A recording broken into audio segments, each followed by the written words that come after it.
This is our project for use of antibiotics in food animals presented by Group 3. Our main group mates include Irene Lomo, Shayla, Holly, and Haley. The use of antibiotics in food animals began in the 1950s, initially for growth, promotion, and disease control and prevention. After World War II, researchers found that adding small amounts of antibiotics in animal feed could help them stay healthier and grow faster, especially being useful in crowded conditions. This discovery was a breakthrough as it significantly reduced disease-related losses and allowed for more intensive farming methods. It also lowered the cost of production, which in turn made animal products like meat, milk, and eggs more affordable and widely available to consumers. When the demand for animal protein rose, the agricultural industry began to grow rapidly, and antibiotics were considered essential when raising large groups of animals efficiently. Farmers and veterinarians stated that antibiotics help prevent disease outbreaks in the crowded farming conditions, and argued that it improved animal welfare and food security. In high-density environments, infections can spread quickly. Antibiotics act as a safeguard to maintain herd health and keep animals from suffering. Without preventative antibiotic use, one sick animal can lead to a mass illness or even death across entire barns or flocks. Antibiotics are especially important when preventing and treating diseases that could cause significant harm. For example, respiratory infections and bacterial foot rot in cattle can be devastating without medical treatment. Proper use of antibiotics can prevent these illnesses from becoming widespread and improve overall animal well-being. Studies in the 60s and 70s showed that antibiotic use reduced animal mortality, improved feed efficiency, and increased profits for farmers. These benefits helped meet growing food demands, especially in urban and global markets. Feed efficiency improvements meant less waste and a more sustainable use of resources like water and grain. Antibiotics prevented painful and deadly diseases in animals, producing healthier herds and flocks. And healthier herds and flocks leads to more meat production.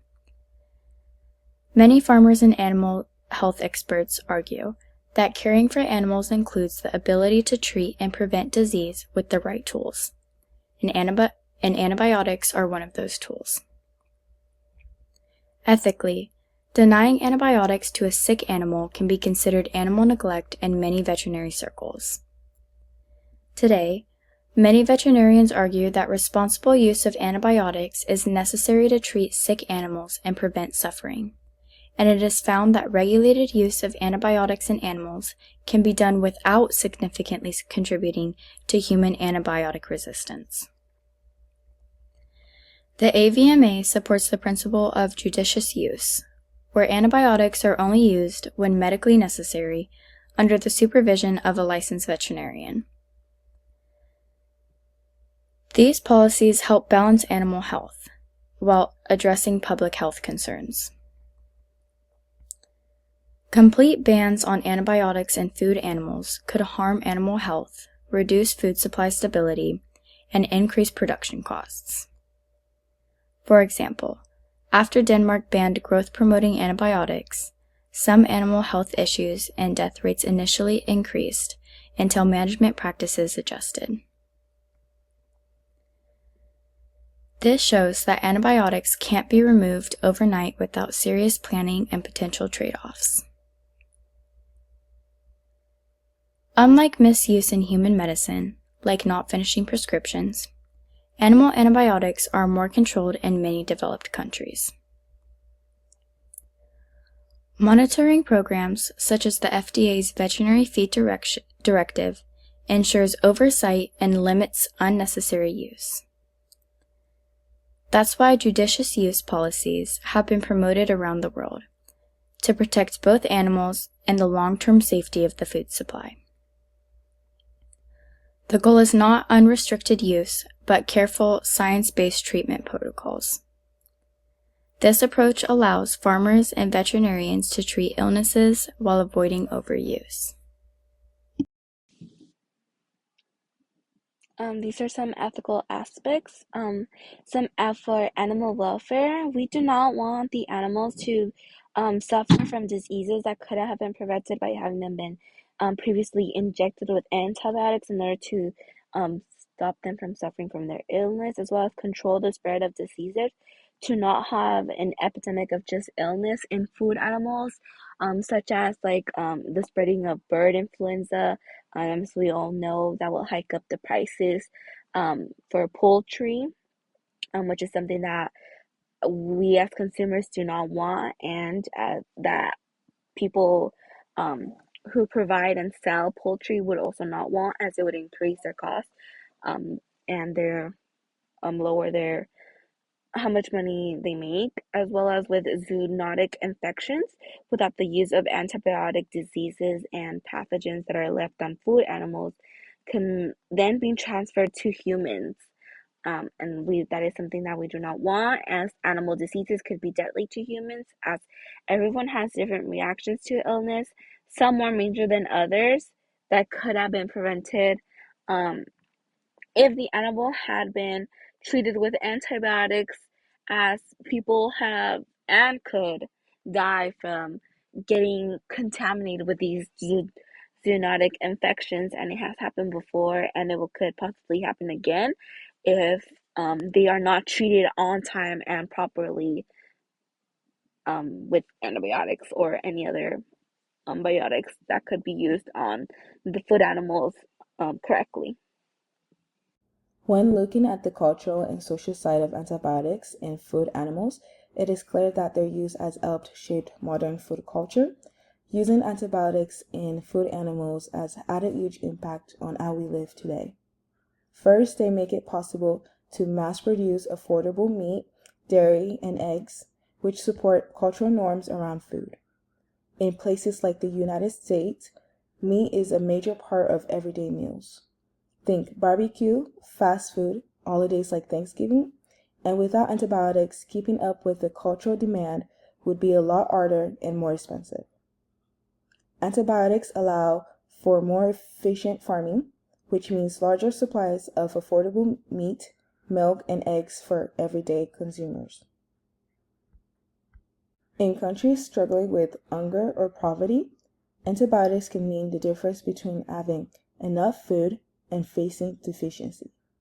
The World Health Organization has emphasized that reliable access to affordable protein is a key factor in improving global health, especially for children and low-income populations. Sociologically, antibiotics support countryside farming communities and the agricultural economy. Many farmers rely heavily on antibiotics to keep their livestock healthy and their businesses alive. Without them, entire regions that depend on agriculture could suffer economically. This shows how antibiotics are deeply tied to traditions of farming, food accessibility, and economic survival. From a cultural perspective, being able to provide consistent and affordable food has helped shape eating habits, traditions, and family life, from barbecues to holiday meals, where meat is often at the center. The World Health Organization pointed out in 2020 that with the global population rising, antibiotics help ensure that there's enough food, enough protein to feed billions of people.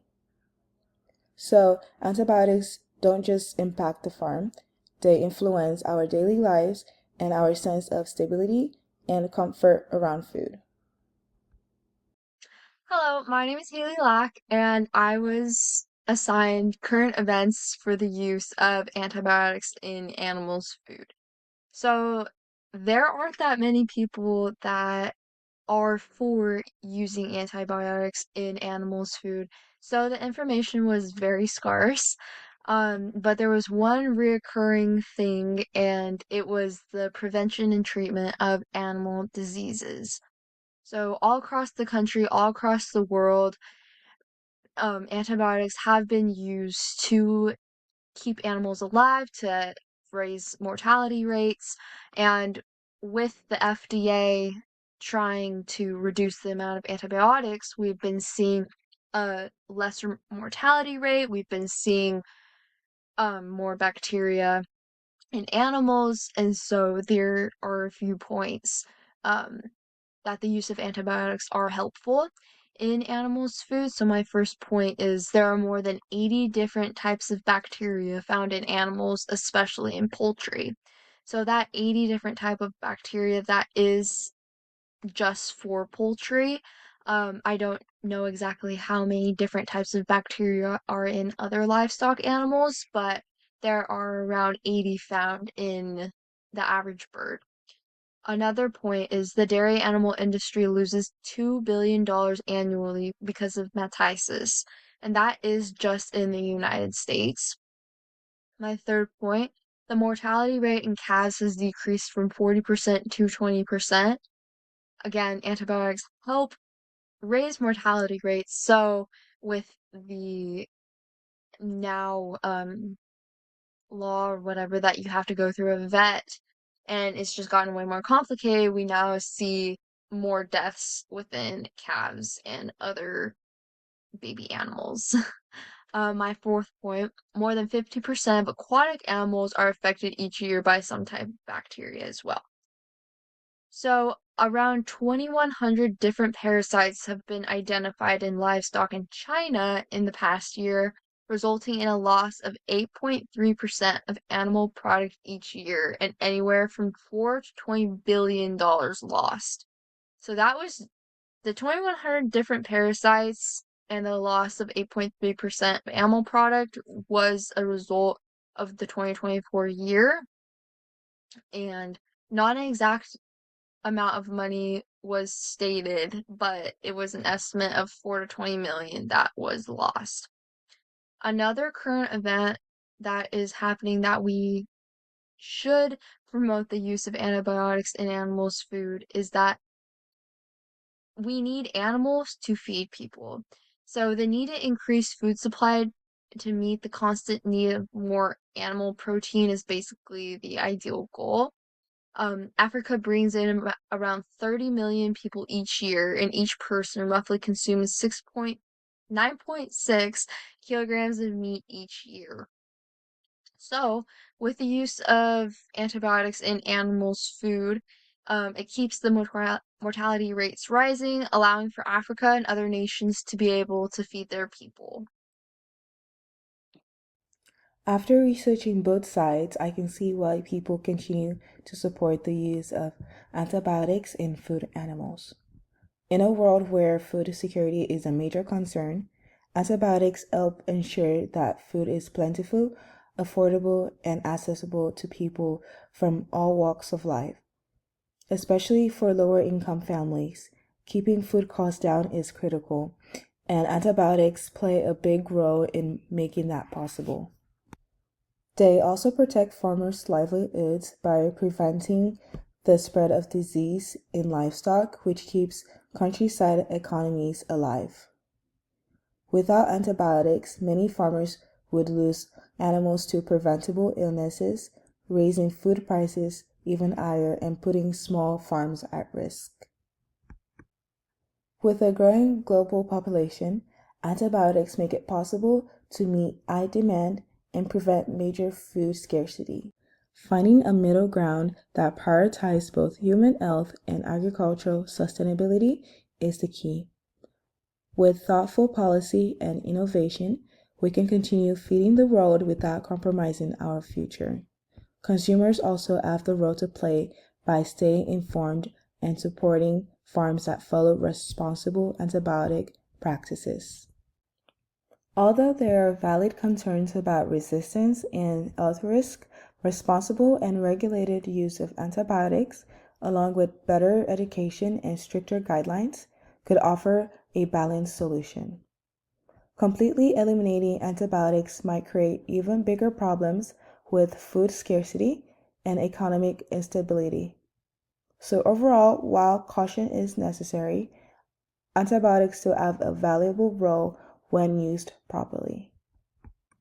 To conclude, these are the references we use for our research. Thank you.